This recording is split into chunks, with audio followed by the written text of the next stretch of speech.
Hello friends, welcome to ASR రుచులు. ఈరోజు మనం తయారు చేసుకోబోయే రెసిపీ దోసకాయ రోటి పచ్చడి అండి. మరి ఈ రోటి పచ్చడి ఎలా తయారు చేయాలో చూసేద్దాం.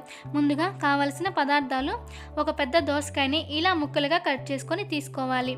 అలానే కారానికి తగినట్లు 10 నుంచి 15 పచ్చిమిరపకాయలు, చింతపండు, 4 వెల్లుల్లి రెమ్మలు, ఒక టమాటో, కొంచెం పోపు దినుసులు, 1 స్పూన్ పచ్చిశనగపప్పు, 1 స్పూన్ మినపగుళ్ళు, కొంచెం జీలకర్ర, అలానే మన రుచికి సరిపడినంత ఉప్పు.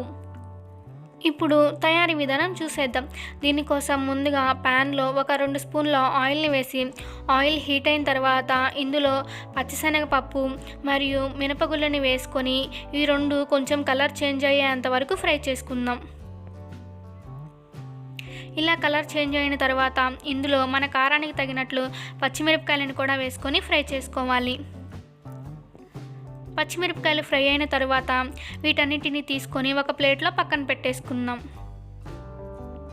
ఇప్పుడు అదే ప్యాన్లో కట్ చేసుకొని పెట్టుకున్న ఒక పెద్ద టమాటోని వేసి ఈ టమాటో కొంచెం మగ్గేంత వరకు ఫ్రై చేసుకుందాం.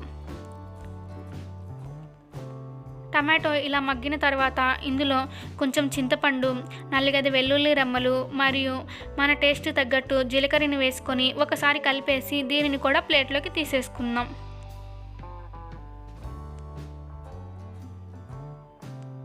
ఇలా మొత్తం కూడా ప్లేట్లోకి తీసుకున్న తర్వాత ఇదంతా పక్కన పెట్టుకొని చల్లార్చుకుందాం. ఇప్పుడు అదే ప్యాన్లో మనం కట్ చేసుకున్న దోసకాయ ముక్కల్ని కూడా వేసుకొని ఒకసారి కలుపుకొని మూత పెట్టి ఒక 2 నిమిషాల పాటు ఉడికించుకుందాం. 2 నిమిషాల తర్వాత మూత తీసుకొని ఒకసారి కలిపేసుకొని స్టవ్ ఆఫ్ చేసేసి వీటిని కూడా చల్లార్చుకుందాం. ఇప్పుడు మనం ముందుగా ప్లేట్లోకి తీసుకొని చల్లార్చుకున్న మిశ్రమాన్ని మిక్సీ జార్లో వేసేసుకొని అందులోనే మన టేస్ట్కి తగ్గట్టు ఉప్పును కూడా వేసుకొని మూత పెట్టుకొని దీనిని గ్రైండ్ చేసుకుందాం. ఇలా ఈ విధంగా గ్రైండ్ చేసుకున్న దానిలో మనం ఫ్రై చేసుకొని పెట్టుకున్న దోసకాయ ముక్కలను కూడా వేసుకొని మరీ స్మూత్ పేస్ట్లా కాకుండా జస్ట్ మిక్సీని ఒకసారి అలా తిప్పుకొని ఆపేసుకుంటే సరిపోతుంది. ఇలా ఈ విధంగా తయారు చేసుకోవాలి. ఇప్పుడు మనం దానిలోకి పోపుని సిద్ధం చెప్పాను కదా ఫ్రెండ్స్, రోజు మీతో ఒక చిట్కాని షేర్ చేసుకుంటానని.